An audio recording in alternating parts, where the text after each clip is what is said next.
तो ये वाली जो क्लास है इसमें हम यूनिट्स एंड मेजरमेंट्स स्टार्ट करेंगे। यूनिट्स एंड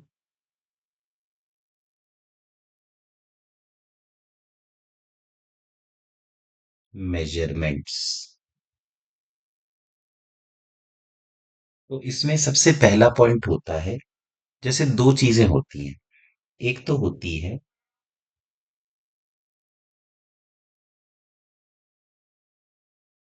फिजिकल क्वांटिटी और दूसरी चीज होती है प्योर नंबर। फिजिकल क्वांटिटी का मतलब है ऐसी क्वांटिटीज जिनको हम या तो मेजर करें या मेजर्ड वैल्यूज की मदद से हम कैलकुलेट करें। तो यहां लिख देते हैं कि those entities entities which are either measured or calculated in terms of measured quantities। और दूसरी चीज है प्योर नंबर। प्योर नंबर का मतलब है ऐसी एंटिटीज जिन्हें हम या तो काउंट करें या फिर ऐसे नंबर जो किसी फॉर्मूला में इस्तेमाल हो। तो यहां लिख देते हैं those entities which are counted or which are numbers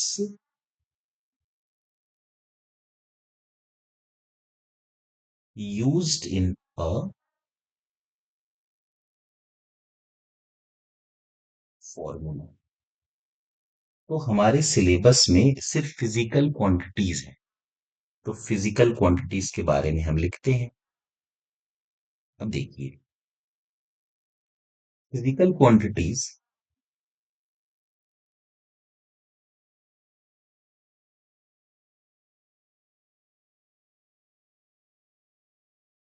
दो तरह की होती है।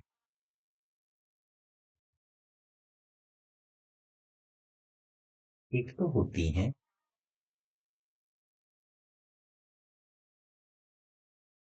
Fundamental quantities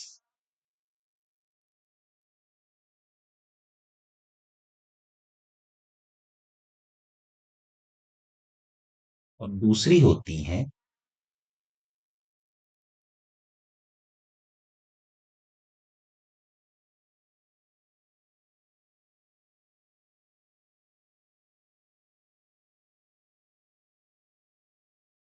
derived quantities. Fundamental quantities वो हैं which can not be expressed in terms of other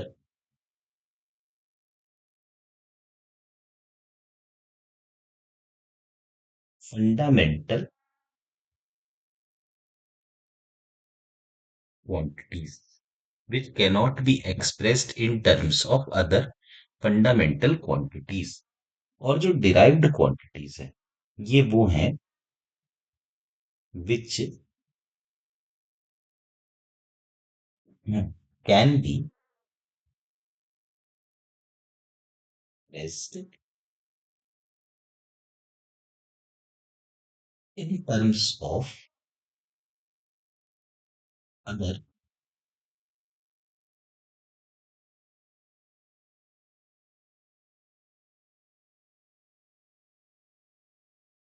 physical quantities. ठीक है। अब देखिए, जो फंडामेंटल क्वांटिटीज है,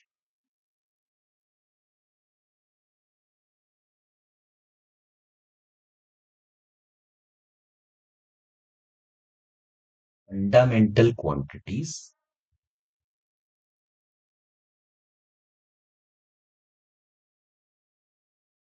वो 7 अलग अलग हैं।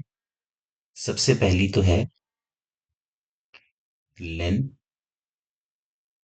जिसके लिए हम लोग एल इस्तेमाल करते हैं स्क्वायर ब्रैकेट के अंदर। दूसरा है मास, जिसके लिए एम यूज होता है। तीसरा है टाइम, जिसके लिए टी यूज हुआ। फोर्थ है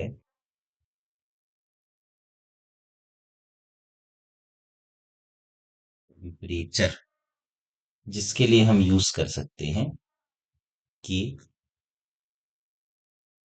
पांचवा है करंट, जिसके लिए हम यूज कर लेते हैं ए। सिक्स्थ है ल्यूमिनस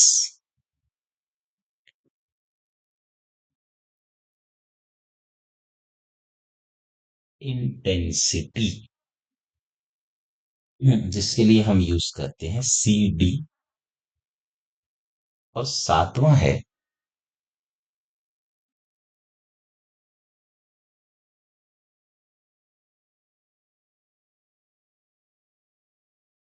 अमाउंट ऑफ सब्सटेंस, जिसके लिए हम यूज करते हैं मोल। तो ये टोटल 7 फंडामेंटल क्वांटिटीज हैं। इनके अलावा जो है वो है डिराइव्ड क्वांटिटीज।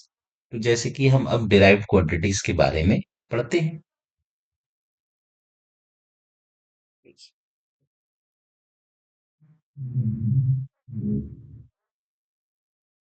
डिराइव्ड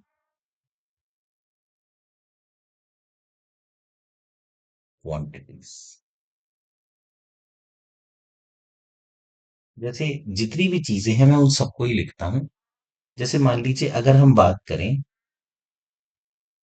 डिस्टेंस की, है ना, सबके लिए हम ये सिंबल बनाना चाहते हैं। तो डिस्टेंस क्या होता है हम जानते हैं, distance is the length of the actual path. Length of the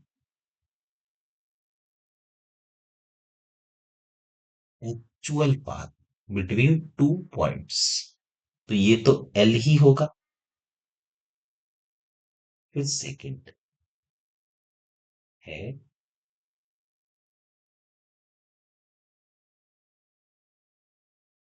displacement. ये होगा length of a straight line. Straight line between the initial and the final points, ये भी एल होगा। फिर इसके बाद तीसरा है स्पीड, जिसके बारे में हम जानते हैं कि ये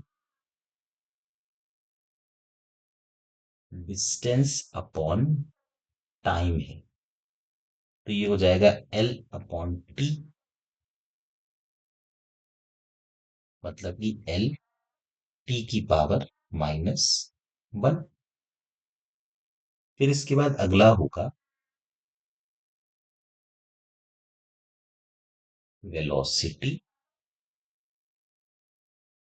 जो है displacement upon time, L upon T. तो ये भी हो जाएगा एल टी की पावर -1। फिर इसके बाद अगला है एक्सेलरेशन। एक्सेलरेशन होता है change in velocity upon time. तो चेंज इन वेलोसिटी तो वेलोसिटी ही है, तो Lt-1 अपॉन टी, ये बन जाएगा Lt⁻²।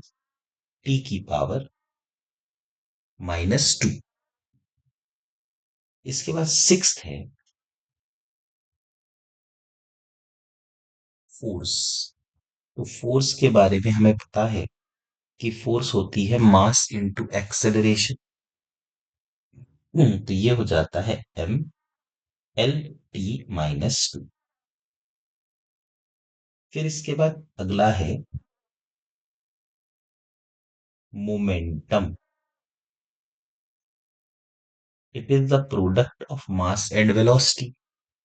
तो ये हो जाता है Mlt-1। तो यहां पर आप ये देखिए कि अगर हमें फोर्स को रिप्रेजेंट करना हो तो हम मास की पावर 1 लगाएंगे, लेंथ की पावर भी 1 लगाएंगे और टी की पावर -2 लगाएंगे। तो हम ये कह सकते हैं कि dimensions of force are 1 in mass, 1 in length and -2 in time. मतलब डायमेंशंस का मतलब होता है कि फंडामेंटल क्वांटिटीज की कौन सी पावर चढ़ाई जाए ताकि कोई फिजिकल क्वांटिटी आ जाए। और ये जो MLT-2 बना है, इसका नाम होता है डायमेंशनल फॉर्मूला। जैसे मोमेंटम का डायमेंशनल फॉर्मूला है MLT⁻1। अब आते हैं इसके बाद और चीजों पर,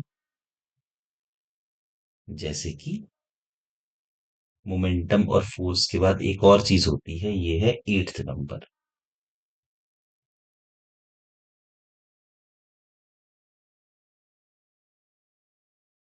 impulse. Impulse is the product of force and time. तो फोर्स हो गया MLT-2 मल्टीप्लाइड बाय टाइम हो गया टी, तो ये बन गया MLT⁻1।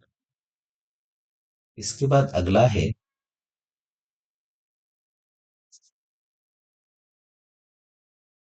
वर्क। तो वर्क का आपने फॉर्मूला सुना होगा, F/d cos थीटा। अब cos थीटा जो है, ये तो होता है बेस अपॉन हाइपोटेन्यूज। तो आप देखिए बेस भी एक लेंथ है, हाइपोटेन्यूज भी एक लेंथ है, तो cos थीटा का डायमेंशनल फॉर्मूला 1 आ गया, मतलब cos theta is dimension less. तो हम इसको लिख सकते हैं F मतलब MLT-2 इंटू डिस्प्लेसमेंट यानी L into cos theta which is 1। तो ये हो गया ML² T⁻⁻। वर्क डन के बाद जो अगला है वो है वर्क। पावर होती है work done upon time. Work done क्या है, ML² T⁻²- अपॉन टी। तो ये बन जाएगा ML² T⁻³ 10th के बाद अगला 11, ये है काइनेटिक एनर्जी के, which is half m v square. तो यहां से के आ जाएगा, देखो हाफ यानी 1 और 2 ये तो प्योर नंबर है, इनका कोई डायमेंशन नहीं होगा।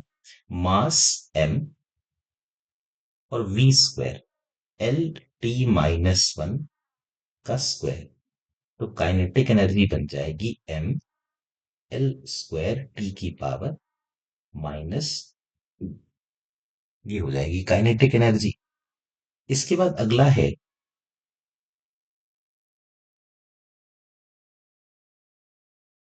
पोटेंशियल एनर्जी, यू, ये होता है mgh। तो पोटेंशियल एनर्जी यू हो गई m for the mass, g for the acceleration due to gravity, and h मतलब लेंथ, हाइट इज लेंथ। तो ये बन जाएगा m एल स्क्वायर टी की power minus, kinetic energy, potential energy, power हो गई। इसके बाद अगला टर्म है एंगल, या कई लोग इसको एंगुलर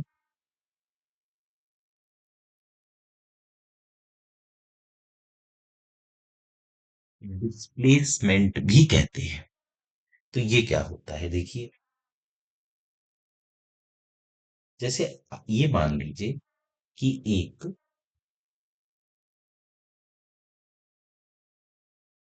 इस तरह से सर्कल बने।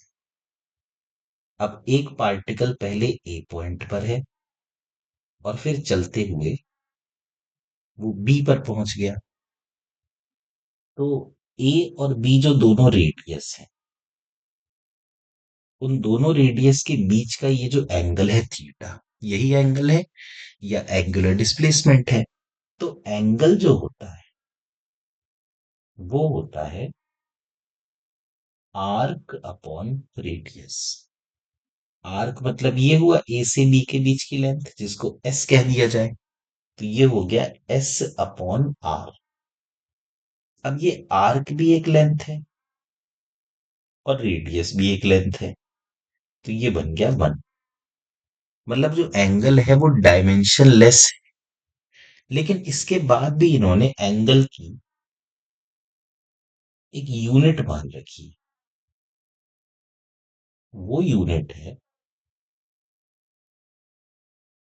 रेडियन। रेडियन।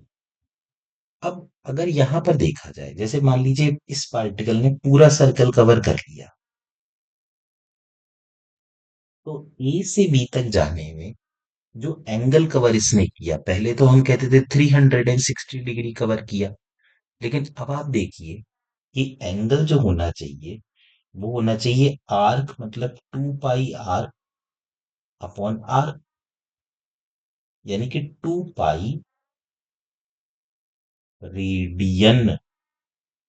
तो जिसको हम पहले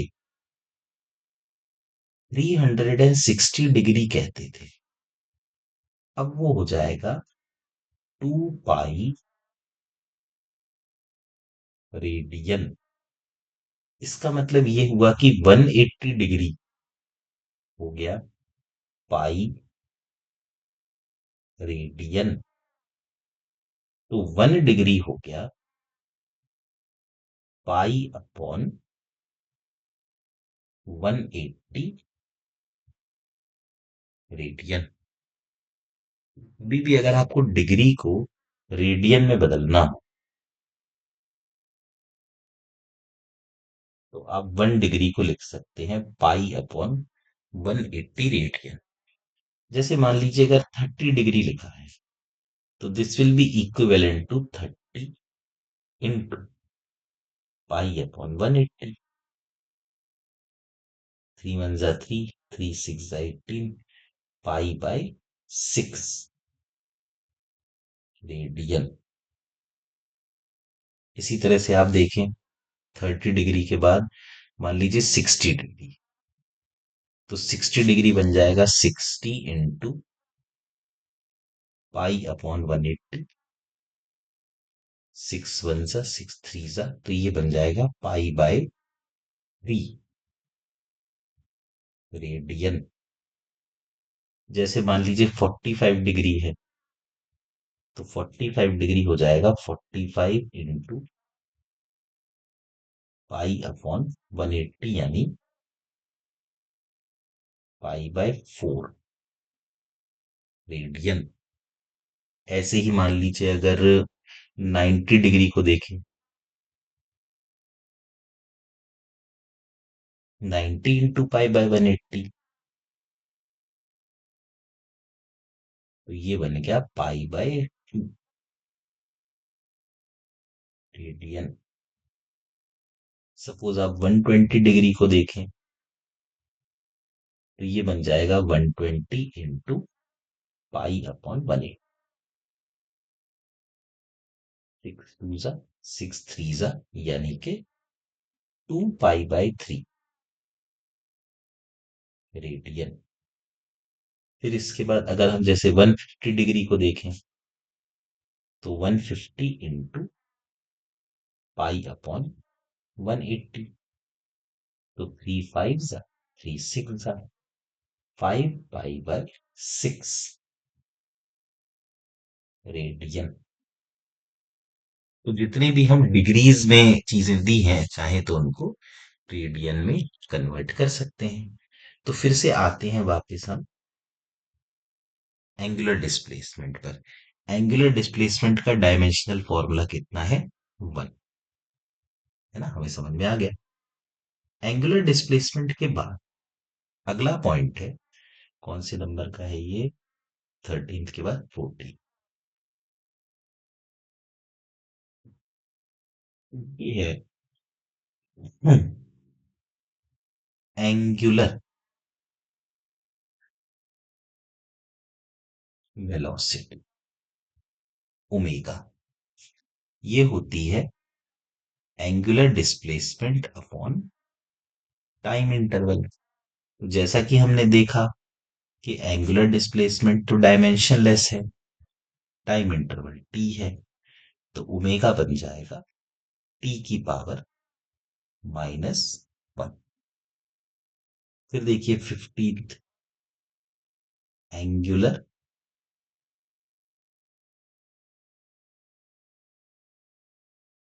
एक्सेलरेशन, और इसका सिंबल है एल्फा। ये होता है change in angular velocity upon time. तो ये बन जाएगा जी, एंगुलर वेलोसिटी कितना है? T⁻⁻1 अपॉन टी, यानी ये बन जाएगा T⁻⁻²।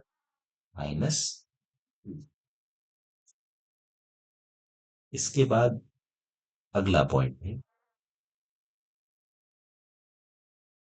Moment of inertia. Moment of inertia आप किसी भी चीज का ले लें। जैसे मान लीजिए सपोज आपने किसी स्फीयर का ले लिया, सॉलिड स्फीयर का, तो वो 2/5 mr² के बराबर होगा। तो इसको आप लिख सकते हैं 2/5। 2 और 5 तो प्योर नंबर हैं, उनका तो कोई डायमेंशन है नहीं। m और r की जगह हो गया l, तो l², यानी ml²। इसके बाद अगला है टॉर्क। टॉर्क के बारे में आपने सुना होगा कि टॉर्क होता है I∝, यानी ये बन गया I कितना है? ml², और अल्फा हमने अभी लिखा था T⁻⁻², तो ml² T⁻⁻²। इसके बाद एक और टर्म होता है, जिस तरह से इम्पल्स था उसी तरह से होता है एंगुलर इम्पल्स, जिसका सिंबल होता है जी। ये होता है टॉर्क इनटू टाइम। तो जे बन गया टॉर्क यानी ml² टी की पावर -2 मल्टीप्लाइड बाय टाइम। तो ये जे बन गया ml² टी की पावर -1। एंगुलर इम्पल्स के बाद फिर एक और चीज होती है प्रेस, या जिसको हम लोग प्रेशर भी कह सकते हैं। ये होती है फोर्स अपॉन एरिया। देखो फोर्स क्या है, ml टी की पावर -2, एरिया क्या है L²। तो ये बन जाएगा ml की पावर -1 टी की पावर -2। ठीक है भाई। इसके बाद एक और चीज होती है स्ट्रेन। स्ट्रेन का जो सिंबल है ये होता है एप्साइलन। ये होता है change in length upon original length. तो L अपॉन L 1 हो गया, है ना। फिर उसके बाद यंग्स मॉड्यूलस होता है, या बल्क मॉड्यूलस होता है, या मॉड्यूलस ऑफ रिजिडिटी होता है। ये सब चीजें होती हैं स्ट्रेस अपॉन स्ट्रेन के लिए। तो स्ट्रेस तो क्या है ml-1 t-2 अपॉन स्ट्रेन क्या है 1। तो ये बन जाएगा ml की पावर -1 t की पावर -2। इसके बाद एक और टर्म है डेंसिटी रो।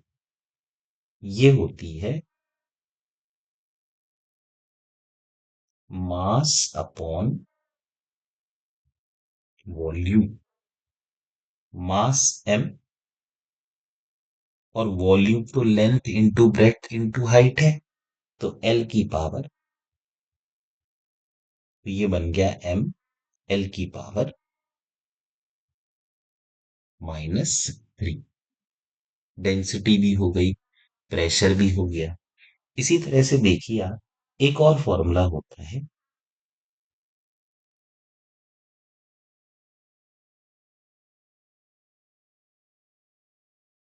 Coefficient of